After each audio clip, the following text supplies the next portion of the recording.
Olá, sou o professor Neri e assim como você, eu estou em busca das razões de nossa fé. Olá, professora Idalina. Olá, Neri. Olá, você, tudo bem? Sejam todos bem-vindos a mais um bate-papo sobre o mês da Bíblia. Nós agradecemos a tua companhia, a tua presença e queremos que você esteja na paz do Senhor. Queremos que você aproveite muito bem do que nós estamos dizendo e que isso seja frutuoso em tua vida. E este é o momento de invocar a presença de Deus em nossas vidas. E faremos isso junto com você, rezando a oração do compromisso. Senhor, Pai, Filho e Espírito de vida, agradeço pelo mundo que nos destes, um presente e um lar para crescermos, construindo teu reino. Ensina-me a reconhecer no rosto do irmão. Ensina-me a servir a quem precisa, pois nele tu estás. Ensina-me a partilhar os bens, como teu filho ensinou. Ensina-me a entender que a singeleza do amor são os dons do teu Espírito. Ensina-me a ter um coração puro, para que eu veja no outro a tua imagem. Ensina-me a ação solidária, é o caminho mais curto para o mandamento do amor. Ensina-me a ler tua mensagem nas páginas da criação. Ensina-me a buscar a luz da tua palavra, para iluminar onde vivo, meu trabalho e o mundo. Trindade Santa, que minha oração não fique só em palavras, que ela seja sementes que tu semeias através dos meus atos. Amém. E que Deus nos ilumine a todos, nós aqui, você aí, e o mundo todo seja iluminado pela graça de Deus. E antes de iniciar o nosso bate-papo de hoje, como sempre, peço o seu like e que se inscreva no canal. E nós aqui te agradecemos pela sua contribuição. E mais uma vez, te peço, compartilhe com os amigos, com os conhecidos, nos grupos de WhatsApp, em todos os grupos, para todos nós aproveitarmos melhor. E como já foi dito, estamos nos encaminhando para a reta final do mês da Bíblia e estamos comentando essa temática então do mês da Bíblia e vamos hoje fazer nossa reflexão sobre os dois últimos encontros, os dois últimos temas que a nossa Diocese de Ji-Paraná está nos propondo, junto com toda a Igreja do Brasil, sobre o mês da Bíblia, que tem como tema o texto de Romanos, capítulo 5, versículo 5, a esperança não decepciona. E é toda a carta de Paulo aos Romanos que nós estamos tentando entender. Então vamos lá. Hoje nossos comentários são referentes a Romanos capítulo 6, versículo 12 a 23 e capítulo 12 de 1 ao 8. Mas tira uma dúvida antes, Neri. O que a gente tem que fazer para entender bem o trecho da Bíblia? O que a gente tem que levar em consideração? Por exemplo, para entender esses dois trechinhos da carta de Paulo aos Romanos. O que a gente tem que fazer? A gente tem que ler. Então depende da intenção. Tem gente que fica só na leitura, lê por ler. Outro tem uma leitura espiritualista e aí lê o texto procurando sentir, ouvir nele a voz de Deus. Não tem nada de errado nisso, nessas duas formas de fazer a leitura da Bíblia.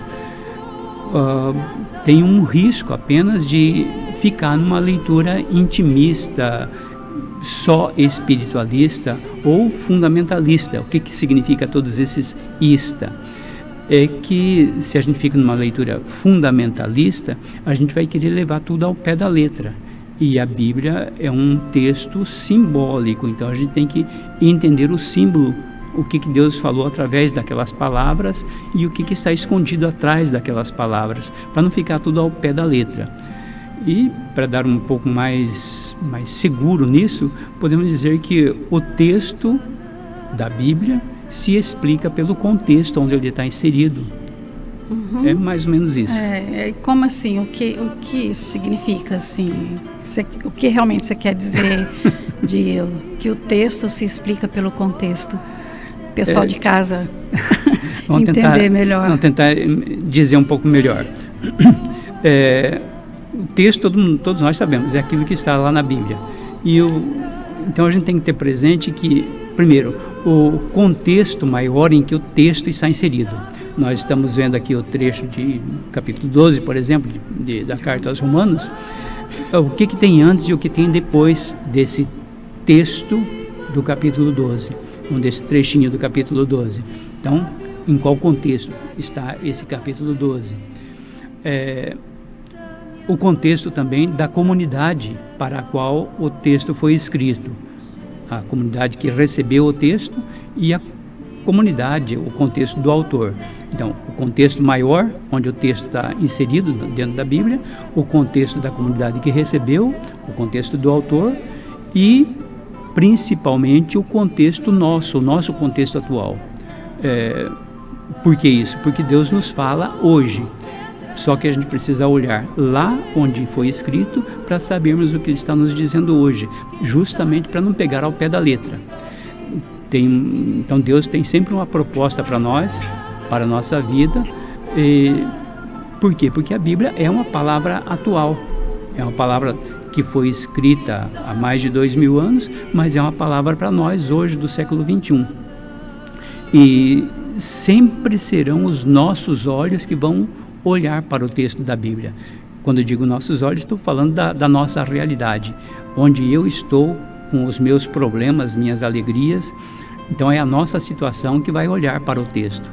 Então temos que nos perguntar antes de fazer a leitura, o que eu pretendo quando vou ler a Bíblia?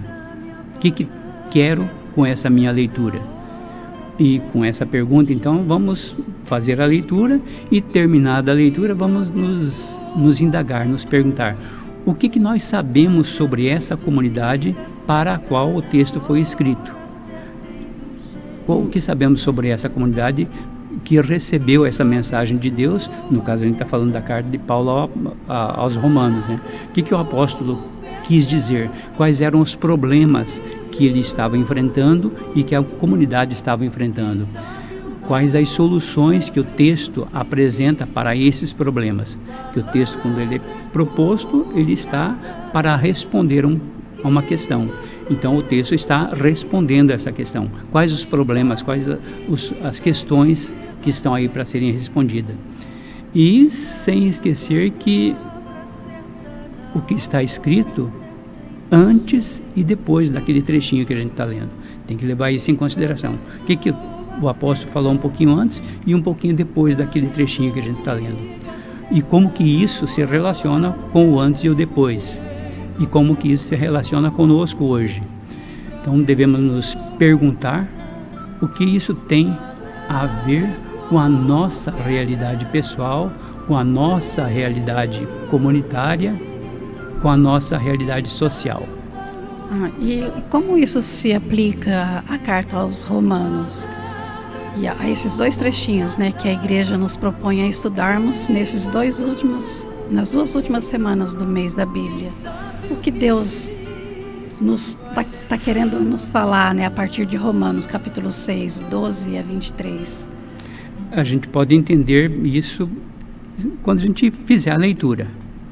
Então vamos fazer a leitura desse trechinho e vamos tentar perceber, nós aqui, você aí onde você está ouvindo, onde você está nos acompanhando, preste atenção quais as palavras que Paulo repete mais vezes nesse texto.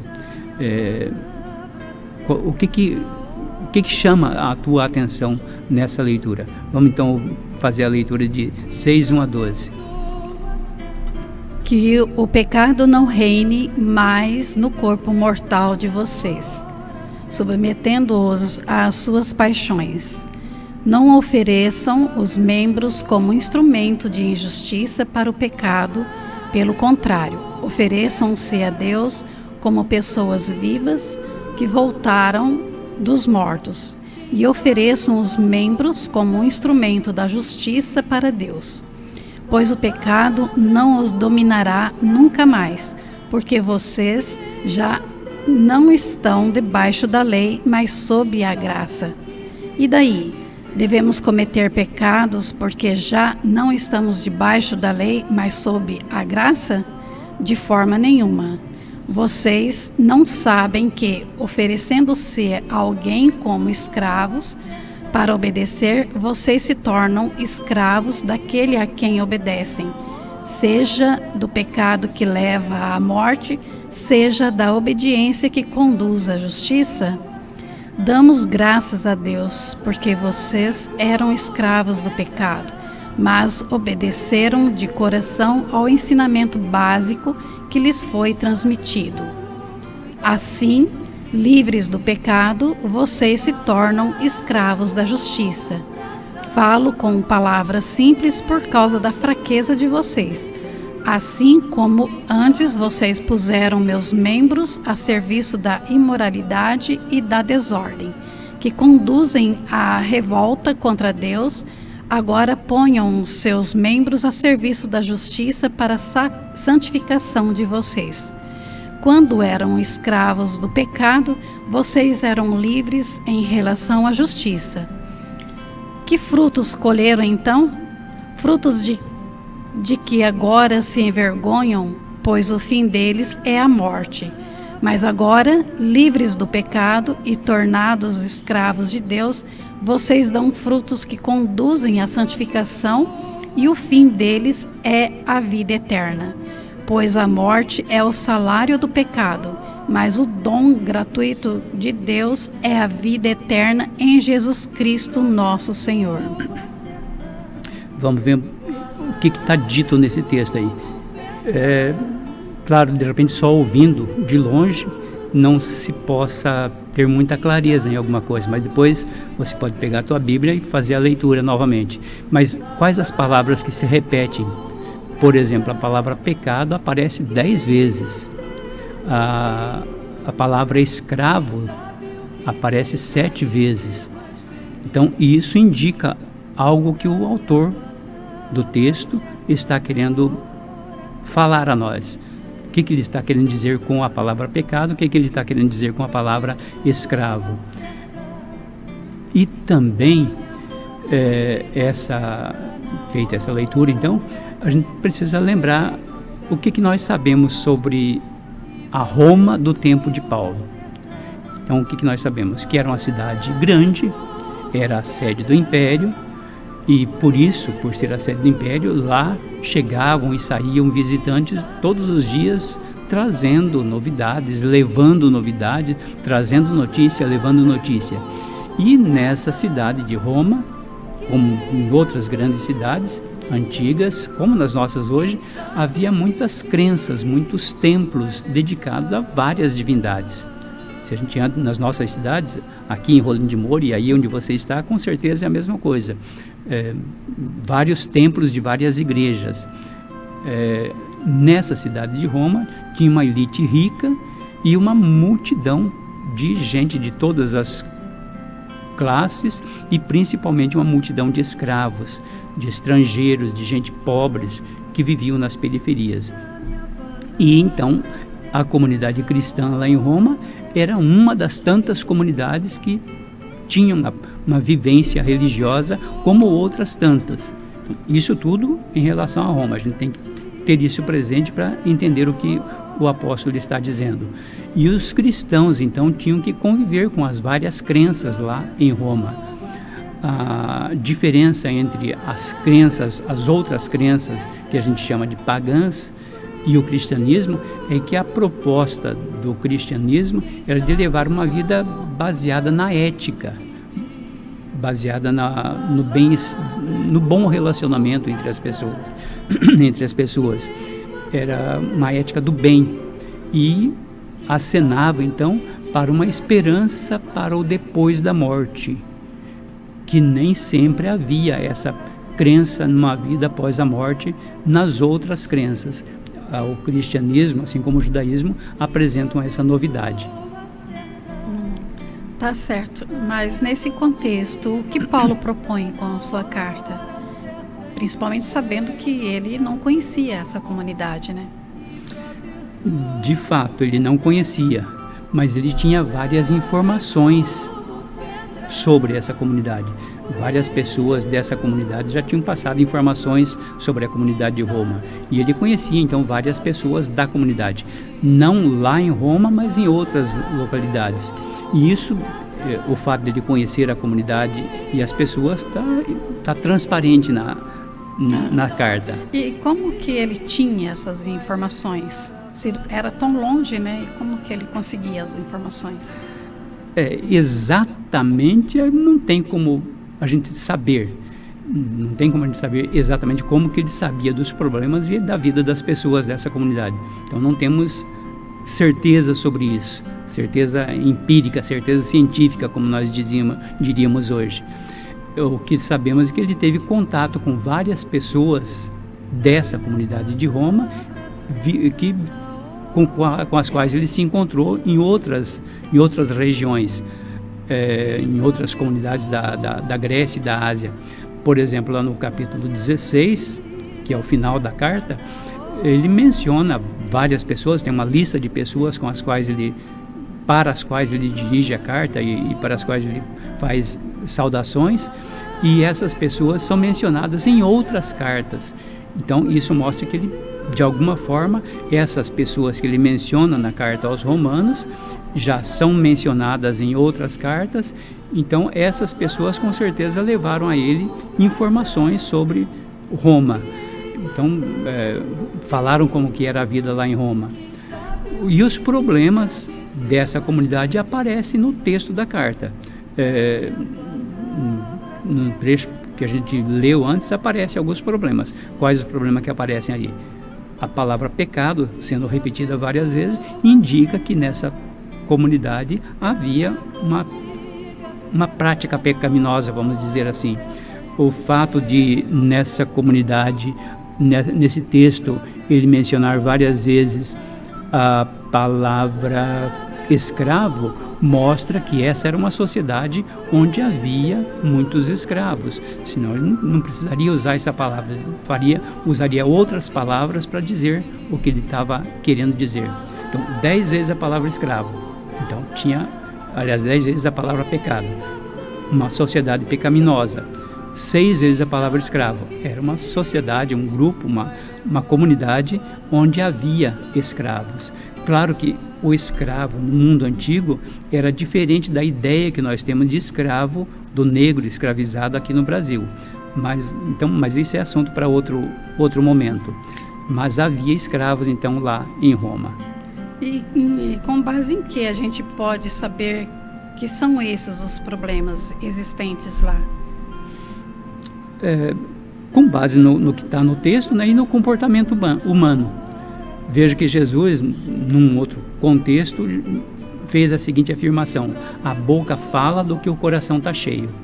Então, se Paulo escreveu falando de escravos, falando de escravidão, da situação de escravo, é por quê? Porque nesse contexto havia essa presença, essa realidade humana.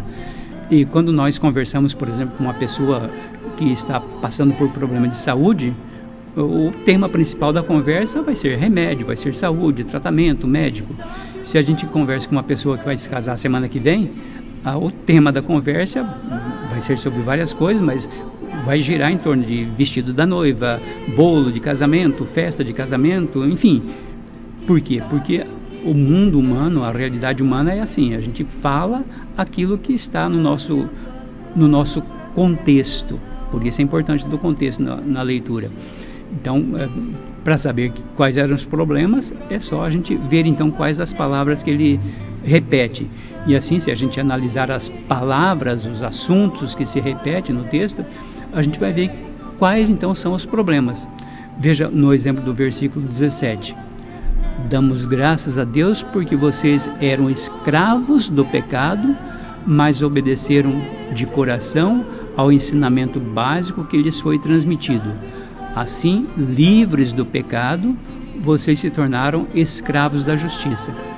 Veja, a palavra escravo aparece em 2 sentidos. escravos do pecado e escravos da justiça. Por que isso? Porque ele está querendo contrapor a sociedade em que os romanos, o grupo de cristãos lá de Roma, que tinha uma vida pecaminosa, porque viviam na imoralidade, na desordem, que são palavras que aparecem lá no texto, lá no versículo 19, imoralidade, desordem, diz assim: assim como antes vocês puseram seus membros a serviço da imoralidade e da desordem que conduzem à revolta contra Deus, agora ponham seus membros a serviço da justiça para a santificação.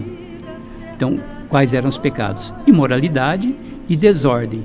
O que vai ser essa desordem? No texto que a gente vai ver em seguida vai aparecer isso. E ele já mencionou esse problema em vários outros momentos nessa mesma carta, e que ele repete lá na comunidade, na carta aos Coríntios, a divisão que está presente na comunidade. Então, e interessante que ele termina esse trechinho aqui, lá no versículo 23, com a expressão: pois o salário do pecado é a morte, mas o dom gratuito de Deus é a vida eterna em Jesus Cristo. Então ele contrapõe a escravidão do pecado e a escravidão a Deus. O que é ser escravo de Deus?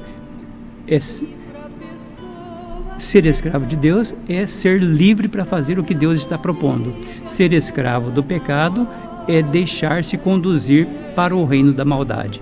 Então é interessante essa contraposição de ideias que ele deixa transparecer aqui nesse texto.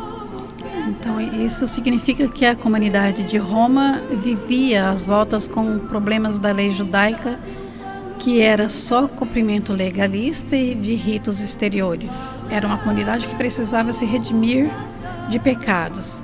Os pecados, então, são as paixões, a imoralidade, da desordem. E o que Paulo apresenta como alternativa para isso? Exatamente esse é o ponto. Pegou certinho a questão aqui. Então, para superar esses problemas, deixar de ser escravo da lei, de cumprir rigorosamente aquela lei, deixar de fazer o que estavam fazendo, promovendo as desordens, as imoralidades, para se submeter à lei da graça, submeter a Deus, que dá de graça a salvação. Lembra o que ele diz: vocês são livres do pecado, mas não mais são escravos da lei. São livres do pecado. Para se livrar do pecado, então tem que se livrar da lei, ser escravo da lei, não ser mais escravo da lei, aliás. E para permanecer na graça, devem se submeter à liberdade de Cristo. E qual é a liberdade de Cristo? Superar a morte, e Cristo, superando a morte, concede a quem se torna escravo de Deus, ligado a Deus, dependente da graça de Deus, recebe a vida eterna. Outra vez, veja o que ele diz aqui no versículo 22. Mas agora, livres do pecado, tornados escravos de Deus, vocês dão frutos que conduzem à santificação. E o fim deles é a vida eterna. O fim dele é a vida eterna. Livres do pecado e tornados escravos de Deus, vocês dão frutos que conduzem à santificação. E o que é essa santificação? É a vida eterna, a vida em Jesus Cristo. Então agora vamos para outro texto, Neri, o capítulo 12, de 1 a 8. O que temos então no capítulo 12? O critério é o mesmo, né? Olhar o contexto. E a comunidade é a mesma também.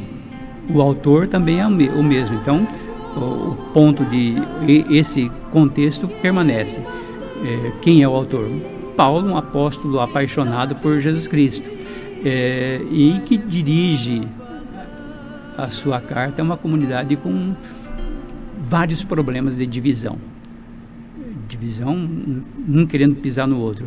Nesse texto, então, que a gente vai ler, ele retoma a mesma, como eu já disse um pouquinho antes, a mesma problemática que ele já tinha condenado lá na comunidade de Corinto. Se a gente pegar a carta aos Coríntios, lá no capítulo 12, se eu não estou enganado, tem uma briga lá, uns dizendo, eu sou de Cefas, eu sou de Apolo, eu sou de fulano, eu sou de fulano, eu sou de Paulo. E aí Paulo pergunta, estaria por acaso Cristo dividido, uma vez que vocês são desse, daquele e daquele? E aqui em Romanos também ele retoma essa questão. Vamos ver então, Romanos 12, 1 a 8. Irmãos, pela misericórdia de Deus, peço que vocês ofereçam os próprios corpos como sacrifício vivo, santo e agradável a Deus. Esse é o culto autêntico de vocês. Não se amoldem às estruturas deste mundo, mas transformem-se pela renovação da mente, a fim de distinguir qual é a vontade de Deus, o que é bom, o que é agradável a Ele, o que é perfeito. Em nome da graça que me foi concedida, eu digo a cada um de vocês, não tenham de si mesmos conceitos maior do que convém, mas um conceito justo de acordo com a fé, na medida que Deus concedeu a cada um. Num só corpo há muitos membros, e esses membros não têm todos a mesma função. O mesmo acontece conosco. Embora sendo muitos, formamos um só corpo em Cristo, e cada um, por sua vez, é membro dos outros. Mas temos dons diferentes, conforme a graça concedida a cada um de nós. Quem tem o dom da profecia deve exercê-lo de acordo com a fé. Se tem o dom do serviço, que exerça servindo. Se do ensino, que ensine. Se é de aconselhar, aconselhe. Se é de distribuir donativos, faça-o com simplicidade. Se é de presidir a comunidade, faça-o com zelo. Se é de exercer misericórdia, faça-o com alegria. Então, o que temos nesse texto aqui para a gente refletir agora? O apóstolo é mais explícito em condenar os problemas que ele menciona naquele texto anterior que a gente tinha acabado de ler. Aqui os pecados aparecem mais claramente.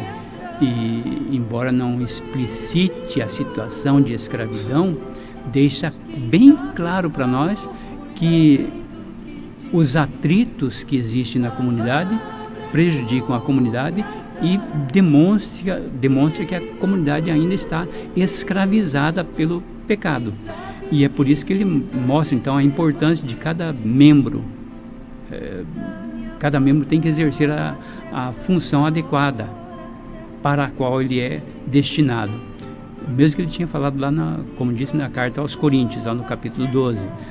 E agora ele retoma aqui, mostrando que nessa comunidade de Roma, também, como lá em Corinto, havia o problema da divisão, querer aparecer. Nem tanto outras coisas, mas principalmente o querer mostrar-se, fazer para que as pessoas vejam o que estava sendo feito. E isso também aparece nas nossas comunidades, né? Mas o que ele diz aqui no texto? Veja só. Peço a vocês que ofereçam os próprios corpos como sacrifício vivo. Por quê? Porque isso é um culto autêntico. Oferecer o próprio corpo, a própria vida. Por quê? Porque isso é o culto autêntico. Não se amoldem às estruturas deste mundo. Por quê? Porque na sociedade, o tempo todo as pessoas querem se mostrar, fazer para que as pessoas vejam. Eu dou esmola aqui, mas eu vou tirar foto da minha esmola, da minha contribuição, da minha cesta básica, para postar no grupo social, nas redes sociais, para mostrar que eu estou fazendo alguma coisa de bem pelos outros. E é essa postura que ele está condenando aqui, porque essa postura estava presente lá na comunidade de Roma. O que mais que ele diz aqui que é interessante a gente separar aqui? Distinguir qual é a vontade de Deus, o que é bom, bom para quem? Para a comunidade e não necessariamente bom para mim. O que é agradável? Agradável para quem? Agradável para a comunidade, porque na medida que a comunidade tem coisas boas e tem coisas agradáveis, eu também vou me sentir bem nela. E o que é perfeito? O que é perfeito vai fazer com que a comunidade seja perfeita. Então, se ele fala que é necessário buscar o que é bom, é porque as pessoas estão fazendo o mal. Se está dizendo que é necessário fazer algo que seja agradável para a comunidade, é porque nessa comunidade está havendo muita coisa desagradável, muita imperfeição. E aí a frase interessante aqui: não tenham de si mesmos conceito maior do que convém, mas um conceito justo. Quer dizer, o que é pensar nesse conceito maior do que convém? As pessoas querendo mostrar-se como mais importante do que realmente são. Por isso ele insiste no exemplo dos membros. Desde Jesus, lá em várias passagens, Jesus fala da importância dos membros. Paulo já falou lá na comunidade de Corinto, e aqui também. Num só corpo há muitos membros, e os membros não têm todos a mesma função, mas acontece conosco. Nós somos membros do corpo de Cristo, e cada membro, por sua vez, deve colaborar para o bem do outro. E aí a gente já comentou nos 7 dons da comunidade: exercer a profecia, porque quem tem o dom da profecia deve exercê-lo de acordo com a fé, não de acordo com a minha vontade. Se tem o dom do serviço, exerça servindo e não querendo ser servido pela comunidade. O que mais? Se tem o dom do ensino, ensine e não fique pensando que você é melhor do que os outros. Aconselhar? Aconselhe então de acordo com o critério. Hoje a gente diria aconselhe de acordo com as orientações da igreja.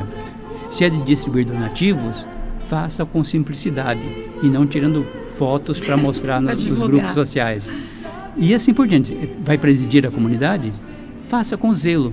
E aqui interessante aqui para nós, aqui na nossa paróquia de Rolim de Moura, vamos ter eleições das direções das comunidades, né? Alguém vai ser presidente dessa comissão, dessa comunidade.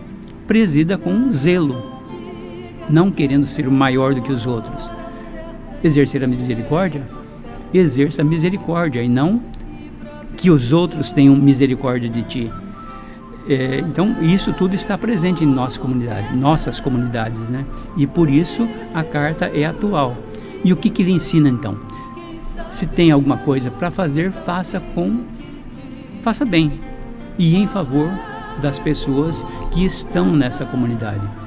Pois assim como você tem algo a fazer, existem outros que também têm alguma coisa a fazer. Se você é bom cantor, cante para alegrar a comunidade. Se você é bom leitor, leia para que a comunidade entenda a palavra de Deus. Se você é bom para explicar a palavra de Deus, explique, mas não tentando se impor sobre os outros. Faça o que tem que fazer, sim, pensando que você está a serviço dos outros. E os outros, então, também farão a mesma coisa. Se você faz como serviço, os outros também vão ver que você está fazendo como serviço e também vão fazer como serviço à comunidade. E assim todos devem agir, individualmente, em favor de todos, e todos em favor do corpo todo e dos seus membros. Então não existe um membro que é mais importante e não existe membro que é menos importante. Cada um tem a sua função, porque são funções distintas. Os dedos da mão da gente são diferentes, porque cada um tem uma função. O braço do lado direito tem uma função, o braço do lado esquerdo tem outra função. A boca tem uma função que não é a mesma função dos ouvidos, e assim por diante. Tudo tem uma função diferenciada e tudo concorre então para o bem de todos. E essa afirmação ele vai fazer lá no capítulo 8 da carta aos Romanos, tudo concorre para o bem daqueles que amam a Deus. E assim nas nossas comunidades, lá em Roma e nas nossas comunidades também. Isso, certo. Por hoje é isso que nós tínhamos. Sim. Na próxima Acabou. vez faremos outros comentários. Esperamos que isso te agrade, te conforte e te ajude. Um grande abraço e até o próximo encontro. Até a semana que vem, se Deus quiser. Tchau. Quem sabe o que diz vai levar a palavra.